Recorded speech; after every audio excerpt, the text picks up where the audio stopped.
Movement and gestures are one of the most difficult things to teach. In fact, I don't believe you can teach someone how to gesture and move, short of telling them exactly what to do. It's something that each speaker has to develop on their own in a way that works with their style of speaking. But to get started, I want to give you some principles for both moving around the space and gesturing, and give some do's and don'ts for gesturing and moving in a speech. It's important to know right away that there are no rules about how to move or gesture when you're speaking.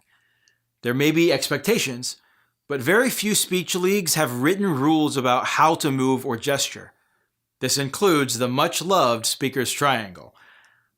But before I get too specific, there are 3 principles that apply to all physical delivery. Movement should complement your words. Your words are almost always the most important thing about your speech, and everything you do should help your audience hear or see the importance of the content of your speech. If it doesn't help that cause, don't do it. Act natural. Don't force anything. Only do what comes naturally as you would talk normally. Think about your personal speaking style. If you have an energetic style, then you will move and gesture more. If you have a more subdued style, you will move and gesture less. And that's okay. Minimize distraction. No matter what you do, you want to always be aware of the potential for your movement and gestures to become distracting. As long as everything is motivated by your words and fits your personal style, you're likely in good shape. Let's talk about gestures. They can't be too big and they can't be too small.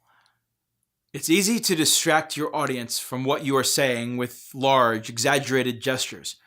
Raising your hands above your head or throwing your arms out to the side are rarely appropriate gestures for a speech.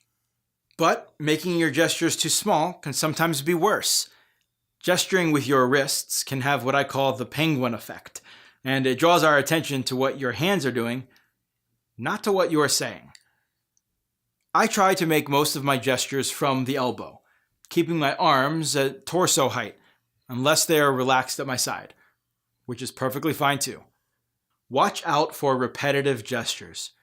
When you make the same gesture too many times, it's going to become distracting. Which reminds me, be mindful of the frequency of your gesturing. It is possible to gesture too much as it's possible to gesture too little.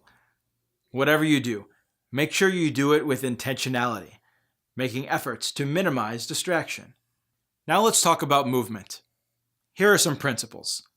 You should move around the space in a way that complements the tone of your speech. High energy speech topic, high energy movement, within reason of course. And a serious topic naturally means you should move slower, or not at all. Make sure to engage all of the audience in a balanced way. If you move to the right side of the stage, make sure you move equally to the left at some point in the speech. Don't leave out any audience member. Just like with gesturing, be intentional. No movement should be habitual or unmotivated.